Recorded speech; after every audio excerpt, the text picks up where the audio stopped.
नमस्कार शेतकरी बंधूंनो. शेतकरी बंधूंनो, दुग्धज्वर हा आजार दूध उत्पादकतेशी निगडीत असा आजार आहे. हा आजार प्रामुख्याने विण्यापूर्वी काही दिवस, विताना आणि व्यायल्यानंतर रक्तातील कॅल्शियमच्या कमतरतेमुळे होतो. जरी हा आजार जास्त दूध उत्पादन असणाऱ्या संकरित गायींमध्ये जास्त प्रमाणात आढळून येत असला तरीही या आजाराचा प्रादुर्भाव काही प्रमाणात देशी गोवंशात तर मोठ्या प्रमाणात दुधाळ म्हशींमध्येही आढळून येतो. या आजाराची लक्षणं जर बघितली तर पहिल्यांदा बाधित जनावरं काही काळासाठी अतिसंवेदनशील बनतात. त्यांच्या चालण्या फिरण्यातही उत्साह दिसत नाही.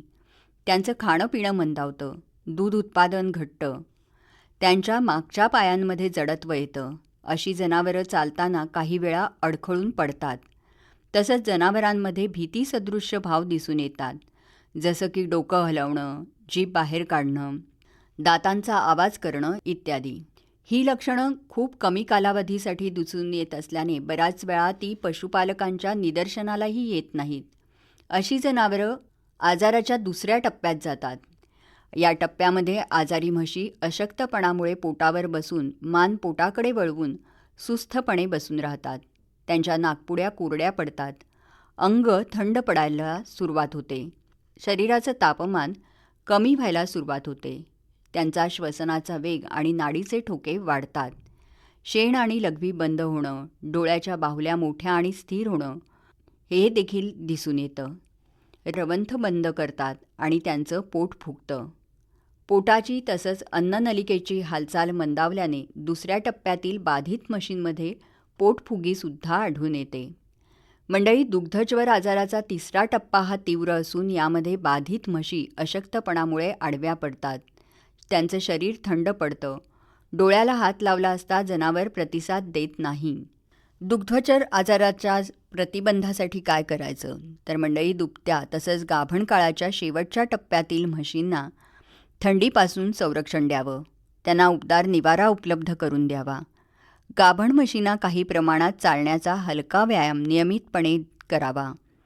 गाभण काळाच्या शेवटच्या टप्प्यात आणि व्यायल्यानंतर सुरुवातीचा आठवडा या कालावधीमध्ये जनावरांची लांब पल्ल्याची वाहतूक करू नये.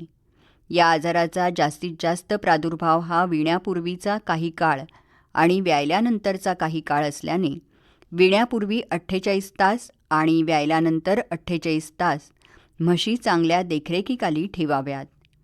विण्यापूर्वी 2 ते 3 आठवडे अगोदर आहारातील कॅल्शियमचं प्रमाण कमी करावं, जेणेकरून हाडातील कॅल्शियम शोषण करण्याची प्रक्रिया उत्तेजित राहील आणि दुग्धज्वर आजाराला आळा घालता येईल. विण्यापूर्वी साधारणपणे 1 आठवडा अगोदर इंजेक्शनद्वारा किंवा आहारातून ड जीवनसत्व देण्यात यावं. आतड्यातून तसंच हाडातून कॅल्शियमची शोषण प्रक्रिया अबाधित राखण्यासाठी आहारात ammonium chloride, calcium chloride, calcium sulphate इत्यादी क्षारयुक्त उत्पादनं वापरण्यात यावीत. तेव्हा मंडळी, आत्ताच सांगितलेले प्रतिबंधात्मक उपाय जर आपण अंमलात आणले तर म्हशींमधील दुग्धज्वर हा आजार आपण नियंत्रणात राखू शकू. बरं तर पुन्हा भेटूया उद्याच्या कृषीवाणीत. तोपर्यंत नमस्कार. कृषीवाणी हा कार्यक्रम आत्ताच आपण ऐकलात. वाचन केलं होतं रुचा गद्रे यांनी. या कार्यक्रमाचे सादरकर्ते होते विवेक वानखडे.